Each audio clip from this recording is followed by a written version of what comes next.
Hello, everyone. Добрий день, Gamarjova. I hope I pronounced it right. My name is Art Antonyan, and I'm a Ukrainian writer. I'm glad to welcome Damon Galgut, a novelist and playwright from the Republic of South Africa, who is joining us today from London. Hello, Damon. Thank you for being with us.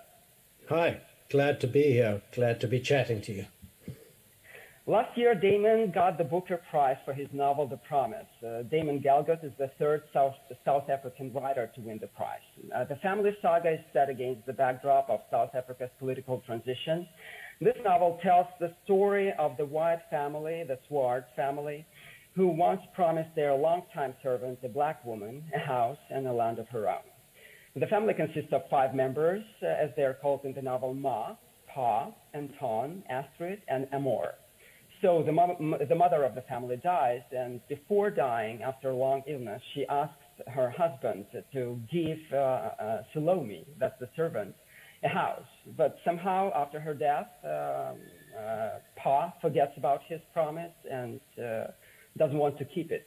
The novel has 4 sections and roughly 10 years between each of them. And the narration starts in 1986 at the times of apartheid. Is that right, Damon? Yes, very accurate so far.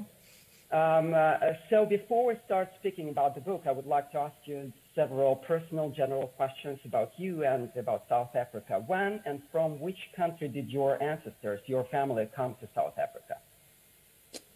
On my father's side, I have Jewish ancestry, and they came from Lithuania, Eastern Europe. There was quite a big wave of emigration to South Africa of Jewish people from that area just before the Second World War. And, the people who stayed behind, I think, were all killed in the genocide.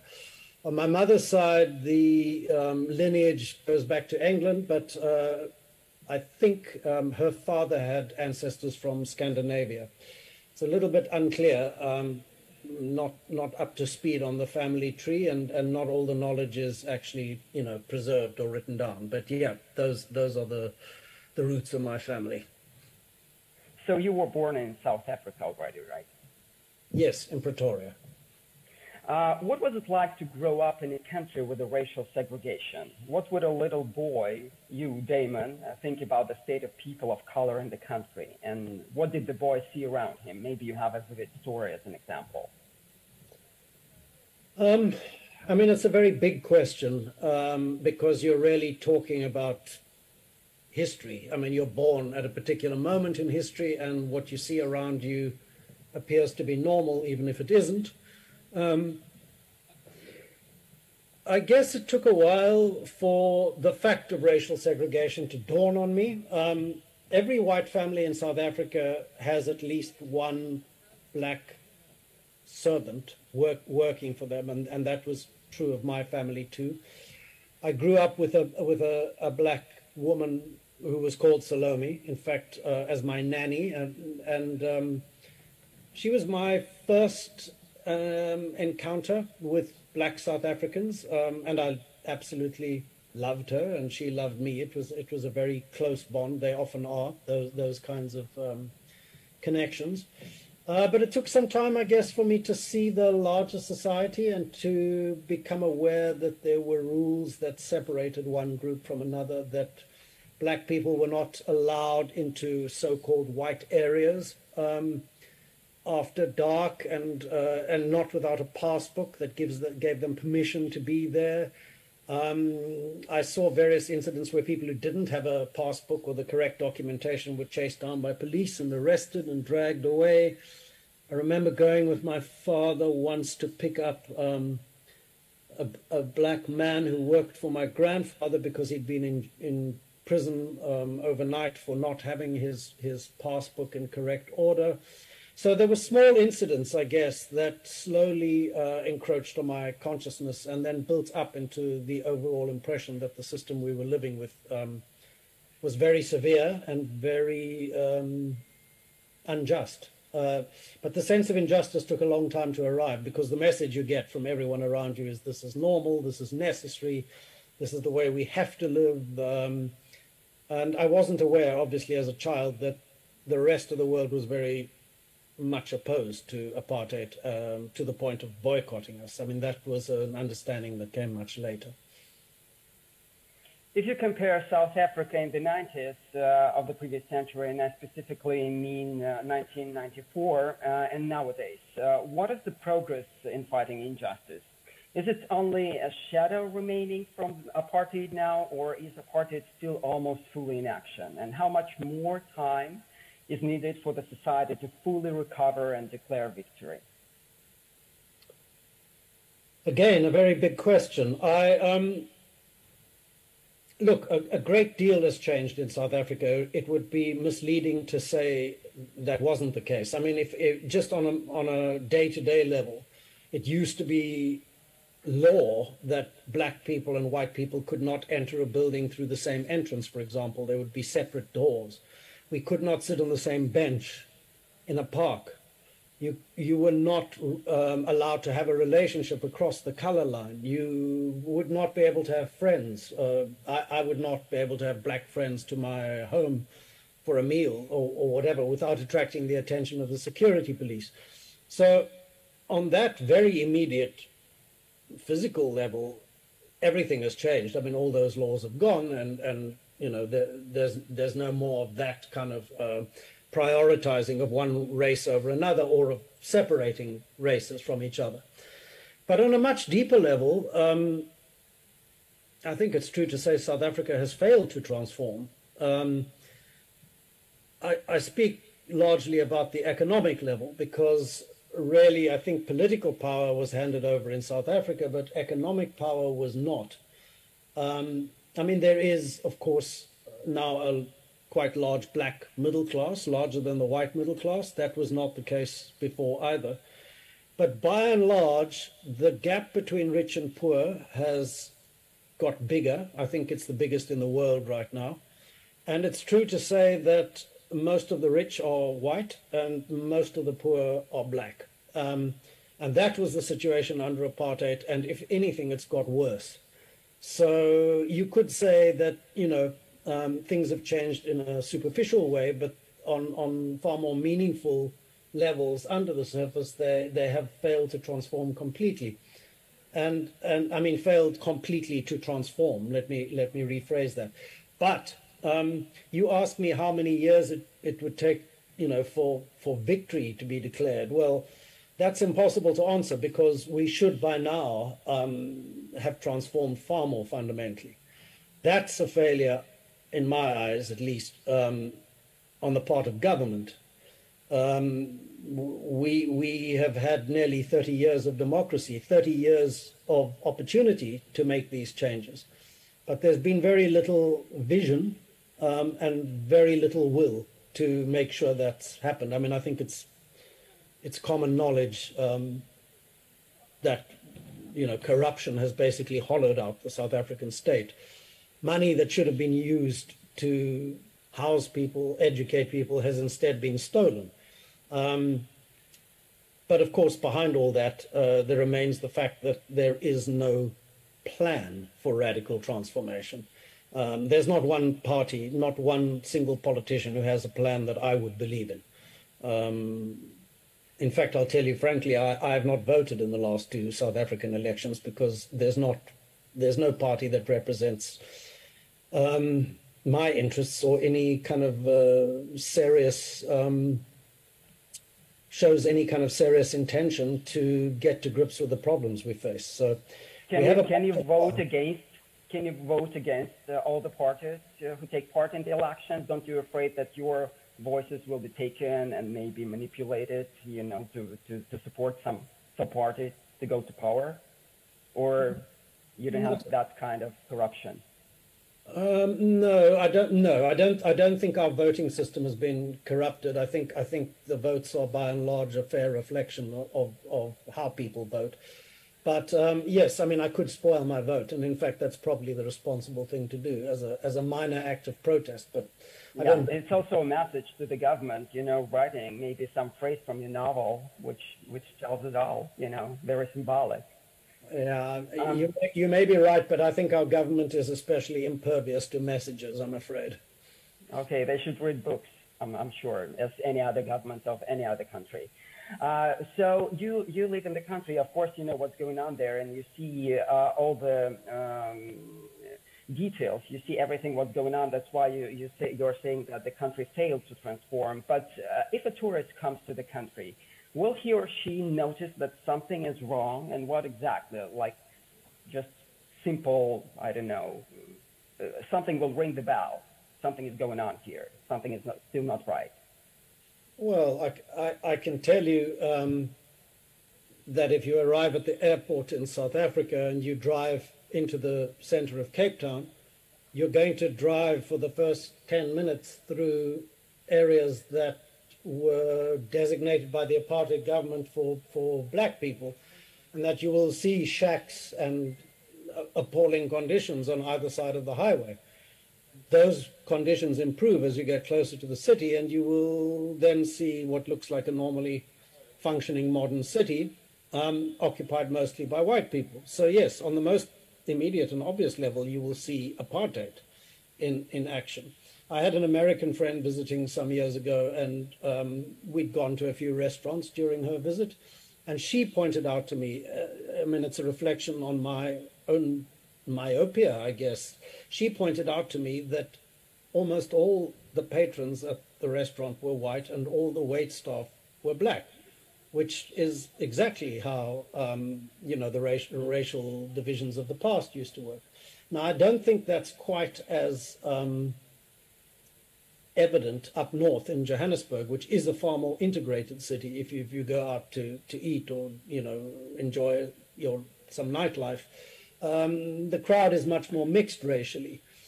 So you might think, well, this is a happy society, but, you have only to look at a local newspaper or speak to a couple of locals to understand quite how bitter the divisions still are. No, I don't think on an obvious physical level that you would think you were in a normal place. Thank you for that answer. Right now, I'd like to go closer to the book. I'd like to speak about the Promise novel. I'd like to speak about one of the main characters of the novel. I don't know if you call it a character or not. It's Death. I would even say it's most important character there because it moves the plot, it moves the story. Though you don't really personify it, but there are 4 sections of the novel for death. Why death? Why funerals? Is it just a natural final stage of life, or do you intend to remind us one more time, hey people, everybody dies and no one will be able to take a farm or a piece of land to the other world, so don't be greedy, share. Well, it's a bit of all of that, actually. But the very first idea I got for the book was from a conversation with a friend who was telling me about his own 4 family funerals, his parents, his brother, and his sister. I mean, he's older than me, so these deaths were not out of time, shall we say. But I got the idea from that conversation because I thought, well, I read a lot of novels about families, but I never read one that had this particular structure. And the structure suited me or suited my concerns because as I get older, I think about dying, like all of us do. Even me, yeah. Well, it's the end of your life, right? And it's the moment where if your life has any meaning, that comes into clear focus. So, for me, really, the book is about time passing, and time for me is the medium through which all change happens. I mean, individual change, we all know how our lives, our faces, our bodies change as we get older. But of course, a nation changes too. I mean, South Africa has changed quite dramatically. But the end of our individual journey through time ends with a funeral. So it doesn't seem like an unnatural point around which to gather, these 4 sections of the story. Right now, it's the moment for you to read a passage from the novel. You're welcome to present what you decided to read for us. You told me before we started the live streaming that this is the first time you're going to read this very passage. Yeah, I thought I'd choose something I hadn't read before just to keep myself entertained and hopefully you as well. Of course. the passage is from the first section of the book, and it deals with, or rather it begins with Salome, who is the black lady to whom this promise has been made. And the mother of the family has just been buried, and Salome has not been allowed to go to the funeral. So she has stayed at her little house, which is the one that's been promised to her, and she's said a prayer for the mother of the family. But in any case, after some time has passed, which is certainly true, see how the shadow of the anthill has moved, for the sun is no longer at its highest point. She gets up, slow and stiff from the chair, and goes back inside. When she emerges again, after another unmeasured interval, she's wearing her usual clothes, her ragged dress and slip-slops, a cloth tied over her hair, and she sets off along the footpath around the kopje. It might be any day. She walks this path every morning and back again at night, and often a couple of times in between. All lights and all weathers. Hard to tell one journey from another. When she gets to the back door, she leaves her slip-slops outside and proceeds barefoot. Her uniform hangs in the pantry, blue dress with white doek and white apron, and she's allowed to use the bathroom for 2 minutes to change. Then hangs her own clothes out of sight round the corner in the pantry. Only now can she go further, into the deeper reaches of the house. The family has returned, or maybe they never left. They give off an air of rootedness, of being dug in. Let's say they're sitting around the dining room table, or standing at different angles in the lounge, or out on the front stoop, one party down in the driveway and the other in the more commanding position above. It doesn't matter. The following exchange takes place between Mani and his eldest child somewhere. I have thought about your words the other night, Pa says, and I am very angry. At moments like these, he likes to model his tone on the Old Testament God and expects, therefore, to be obeyed. Yes? Not for my sake, but for the sake of others. That you were rude to me is nothing new. I expect it. But the way you spoke to the dominee, a holy man, a preacher. Anton sniffs and smiles. A fool and a charlatan. That's enough. The disrespect stops today. Listen now and hear me well. If you don't apologize to him, you are out of this family. I will never speak to you again. For Mani has brooded upon the events of the previous evening like a hen upon a huge black egg. You have offended my marriage and my religion, and you shall pay. You must know, Pa, that I can never do it. Can't help you, between you and your conscience. I won't say sorry to that man. For what? I only spoke the truth. The truth. Mani is outraged afresh, even the bristles on his chin standing out like little spikes. About my wife, about promises I didn't make. Choose your side, it's up to you, but if you do not humble yourself, you are out in the wilderness. Only when their father is gone, making a loud and righteous exit, does his younger daughter show herself, emerging from behind a pot plant like a character in a farce. Anton, I heard what he said. What is it, Amor? He speaks irritably, for she's spoiling what might otherwise be a high, clear moment for him, to be cast out from the family, to be free of all this. I heard what Pa said to you, and it isn't right. What isn't right? He did promise. I heard him. He promised Ma he would give Salome her house. Her little face is lit from within by its sureness. Amor, he says gently. What? Salome can't own the house. Even if Pa wanted to, he can't give it to her. Why not? She says, puzzled. Because, he says, it's against the law. The law? Why? You're not serious. But then he looks at her and sees how serious she is. "Oh, dear me," he says, "do you have no idea what country you're living in?" No, she doesn't. Amor is 13 years old. History has not yet trod on her. She has no idea what country she's living in. She has seen black people running away from the police because they're not carrying their passbooks, and heard adults talking in urgent, low voices about riots in the townships. And only last week at school they had to learn a drill about hiding under tables in case of attack. And still, she doesn't know what country she's living in. There's a state of emergency, and people are being arrested and detained without trial. And there are rumors flying around, but no solid facts, because there's a blackout on news, and only happy, unreal stories are being reported. But she mostly believes these stories. She saw her brother's head bleeding yesterday from a rock, but still, even now, she doesn't yet know who threw the rock or why. Blame it on the lightning. She's always been a slow child. One thing, though, perturbs her. "But why?" she says. "Why did you tell Pa to give Salome our house if you knew he couldn't?"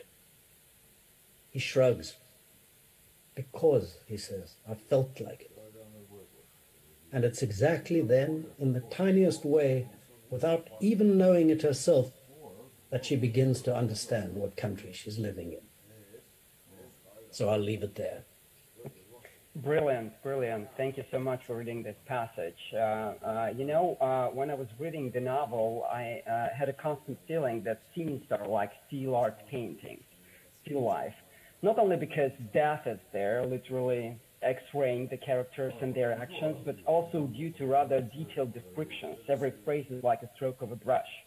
Yet, at the same time, many scenes are turgent with sap through the whole plot. They are as if overflowing with strong emotions.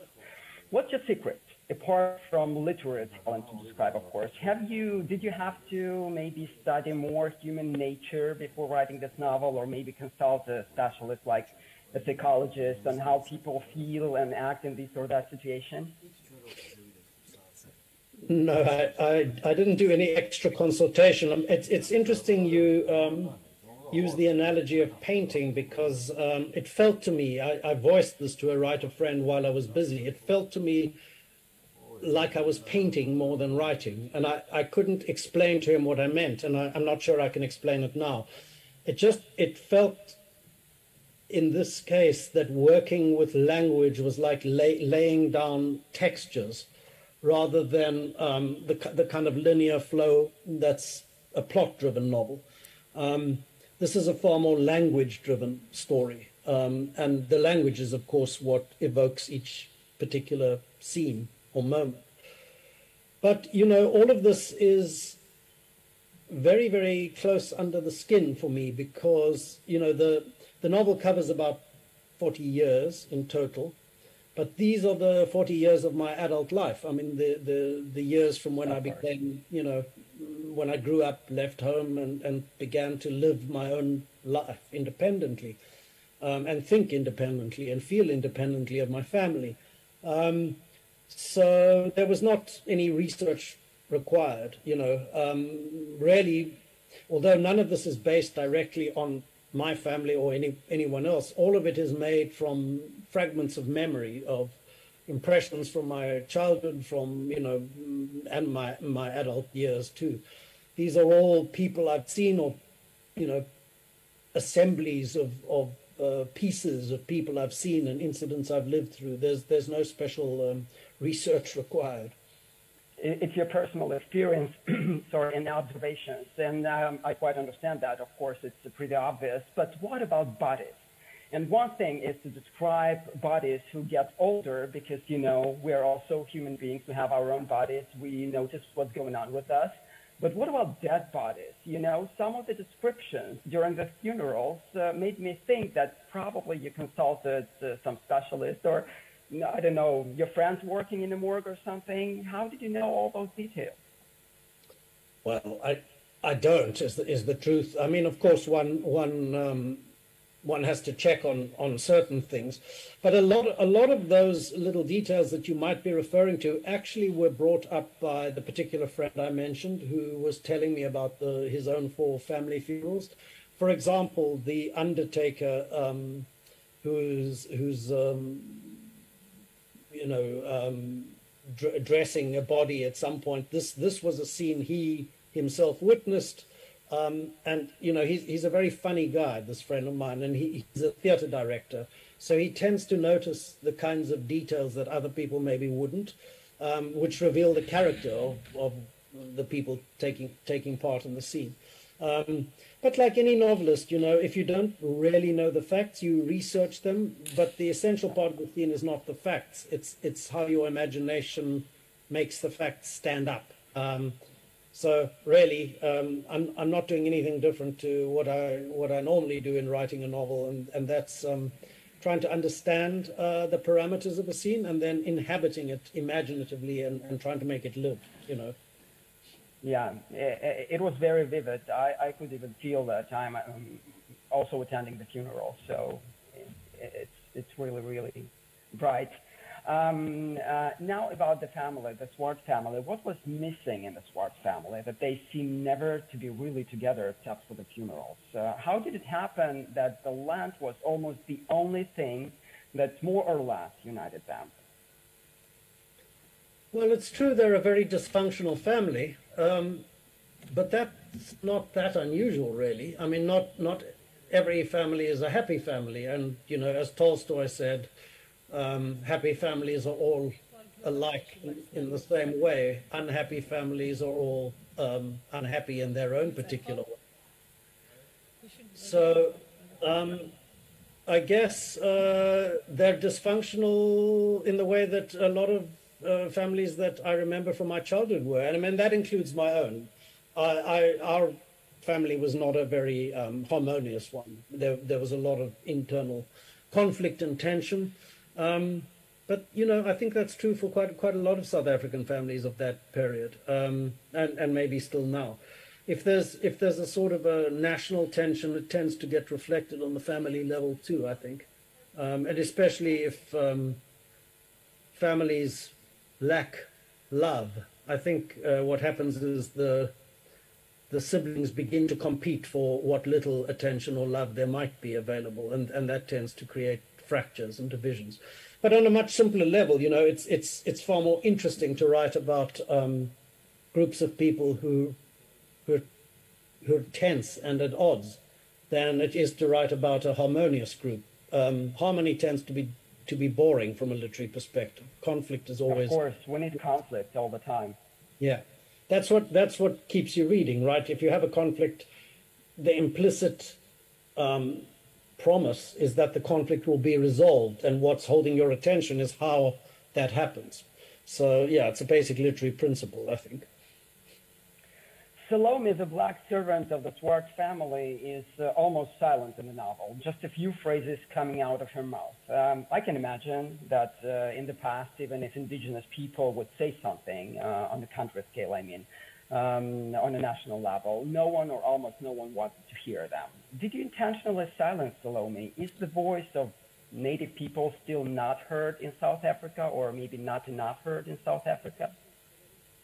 Most certainly. I mentioned earlier that I had a black nanny called Salome when I was small. Yeah. She was exactly the sort of person I had in mind. I expected her to be there. I expected her to be looking after me because I was a child, I guess. But as you grow up, you realize that she's just one of many, a whole army of women, quite similar, rural women, not highly educated, who are there to look after the children, largely of white families, very often with children of their own who get left behind at home. But the inner lives of such people are not apparent or real to white South Africans, by and large. I mean, there are exceptions, but mostly white South Africans do not imagine or perceive what it feels like internally to be a black South African. And that sort of deadness of imagination is kind of it was, I guess, kind of necessary for apartheid to work, because if you were too imaginatively engaged, the system would not be bearable. So largely, I think that deadness, that blank spot, has persisted into the so-called new South Africa, because the economic system where there are black people working for white people has persisted too. So I wanted to reflect this. I mean, the perspective of the novel is very much focused on white South Africans. It's about white South Africa. And I wanted that blind spot, that empty blankness in the middle of the map, to be problematic for readers. I wanted it to be bothersome, so that by the time a reader comes to the end of the book, they would want the answer to that question. Who is Salome? Why is she silent? Why is she so important in the story, and yet we don't know her?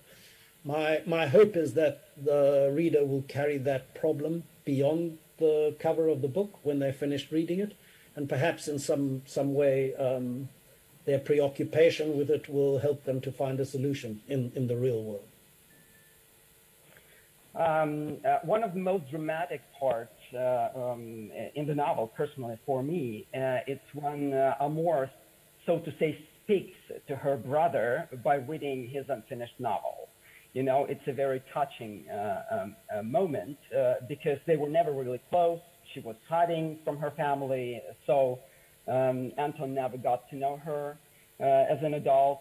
She didn't know how much. She didn't know much about her brother, his sufferings, adventures, and turbulences. So he is dreaming to write this novel, and then you tell us that the novel has 4 sections, according to 4 seasons, as the phases of human life. Of course, we see parallels with you personally, right? And you already actually told us that your nanny was named, what's called Salome. So how much does Anton have from you, actually? And speaking about other characters, who got more of your own experience, life experience?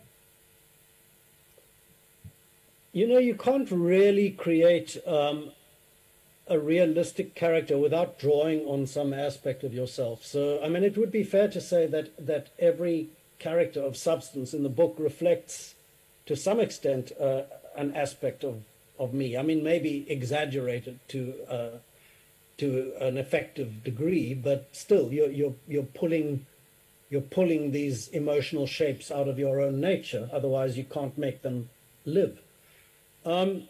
Anton's more or less my age. I'm a white male. I understand him, let's say, in a way that doesn't require a huge intellectual or imaginative jump, which some of the other characters might require.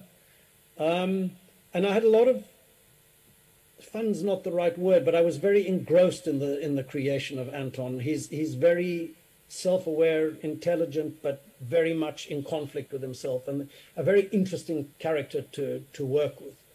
But it's equally true to say that Amor, the youngest daughter, and she represents really the other pole of the novel. If Anton's the negative pole, she's the positive one.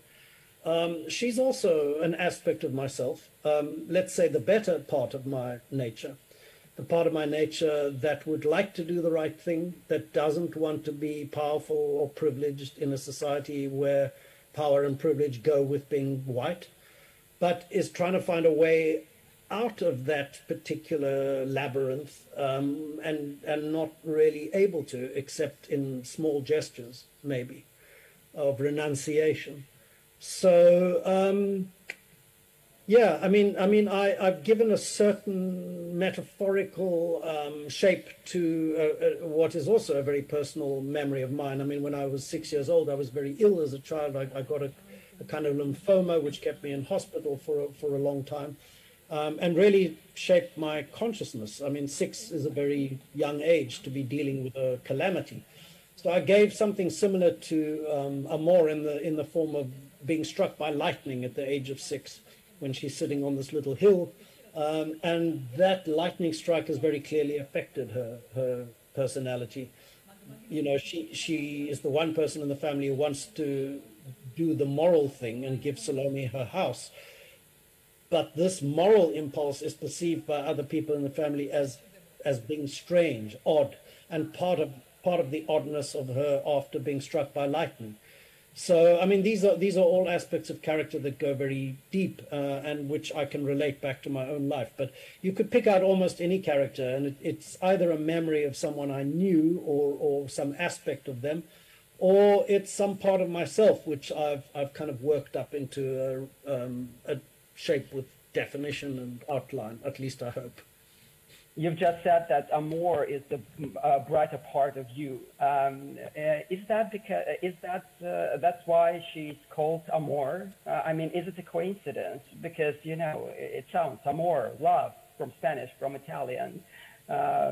Is that the love part of your life in a broader way? Not like. Yeah, I mean, I guess if South Africa is not a country in which love is prevalent, and definitely not the time at which I grew up. It was a hard country, an unkind and cruel place. I mean, that's softened in lots of ways, it has to be said.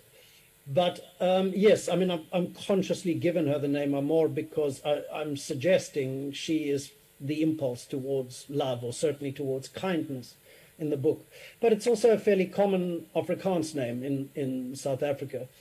Maybe doesn't have quite the same ring that it would have in Europe, where maybe it sounds exotic and it has a certain weight to it.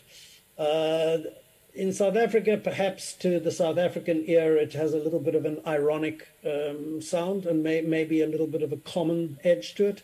But it's still a plausible Afrikaans name, Amor Swart. You see, it's all personal experience because you're reading this novel and getting to know this character. I right away noticed her name, and it really proved itself because she is the moral stand, the moral base of the family, and she wants to do right. So, and in general, her view of the world, this is love. This is love. This is what gives a ray of light, actually, to the whole novel. I'm going to quote you right now. South Africans are tone deaf to irony. Impossible in this country to speak for anyone except yourself. The Promise is a serious piece of literature, and it is quite full of irony. What was the reaction of your compatriots to the novel? In general, what do they say? Well, I suppose a lot of those conversations happen when I'm not around. So I don't know at dinner tables in South Africa how the book is generally discussed. I was very touched and relieved, I might say, at the reaction that I did hear from South Africans. I mean, the book got very warmly received and well reviewed in South Africa. And from what I gather, especially by Black South Africans, which was really gratifying to me because obviously I worry about that perception. But I was worried about the reaction of white South Africans too, obviously because the book is very harsh in its judgments of white South Africans. But by and large, the dialogue around it has been really reflective, thoughtful. The reception has been warm. I have to add, though, that the kind of people who might have been angered or upset by the book are probably not the kind of people who read novels. So, in fact, it might have passed those South Africans by completely. The readership in South Africa is very small, always has been, especially for serious books. So, the people who probably ought to be reading the book are the kind of people who probably never pick up a novel, and certainly not a novel like this. It's a brilliant novel. You started writing from early age. Your first novel was published when you were 17. It's amazing. Wow. Applauses for that. And most probably you are a rather different person and now an absolutely different writer through all the years of life and experience. What piece of advice would you give as a professional writer now to yourself back in the past as a beginner? Well, I don't know. I mean, I should probably say I'm not very proud of that first book. It's a very adolescent piece of work. I was proud of it at the time. Anyway, you got published. I got published, yeah. Well, you know, the advice that I give all young writers is to persist. I mean, just keep on because you have to, and to read as much as possible. But that's not really advice I need to give my younger self, because I clearly did persist against all odds, because there were times my career was really going nowhere. And reading continues to be one of the great pleasures of my life. So I guess I don't have any advice aside from that, except to say, you know, it's a long game. It's a long game, and not to expect to win in the short term. You have to strategize over years, right? Each book is like a kind of relationship you enter into, no? I mean, you're going to be living with this presence in your life, your home, your head, for 3 or 4 years, and you have to commit to it completely, even though you know this is a relationship that it's going to end in a breakup one day. But you know, unlike, I don't know, writing a song or other art forms, doing a painting, which you can complete maybe in a couple of days. This is something that's created over a span of time. You're not the same person when you finish writing a book as you were when you started. Your commitment has to be on a whole other sort of level. So I guess my advice to my younger self would be patience, play the long game, wait your time. The time will come if you believe it, you know. That's a great advice. What are you working on at the moment? Do you plan, or maybe you have already started a new book? And should we expect, or could you promise a happy book about South Africa? I mean, this year, since winning the Booker Prize, has been so unbelievably busy. I haven't worked on anything this year except book talk. But I was busy with a collection of short stories, and I hope to get back to those next year. I can't promise you a happy book about South Africa, because I always try to tell the truth, and my country is not in a happy state at the moment. I would like to write a happy book. Certainly, I find a lot of life very funny. I think humor is our great defense against tragedy. So I hope, I think I did manage to hit a tone of humor with this book, and I hope it's one I can explore a bit further. But humor and happiness are not necessarily the same. It's true. We have just 2 minutes, less than 2 minutes, to finish our conversation. And I have the last question. It's not actually a question. It's more like a little favor. Could you please say something encouraging to the Ukrainian part of our audience, to the people of Ukraine? Well, I certainly could. I mean, it's been an inspiration to watch from afar how Ukraine has withstood this unprovoked attack. And how, in fact, they seem to be pushing it right back. I come from a country where it felt as if history was absolutely against us and very, very hard to beat. And yet, when change came, it came very, very fast. That process can be hard to read, but I would say to Ukraine, keep on, because your strength and your persistence will win in the end. And the eyes of the world are very much on you. So keep going. Slava Ukraini. Thank you so much, Damon Galgut. We were speaking about South Africa and the Booker Prize novel, The Promise. Thank you very much for this lovely conversation. Thank you too. I've enjoyed it a lot. Bye. Bye-bye.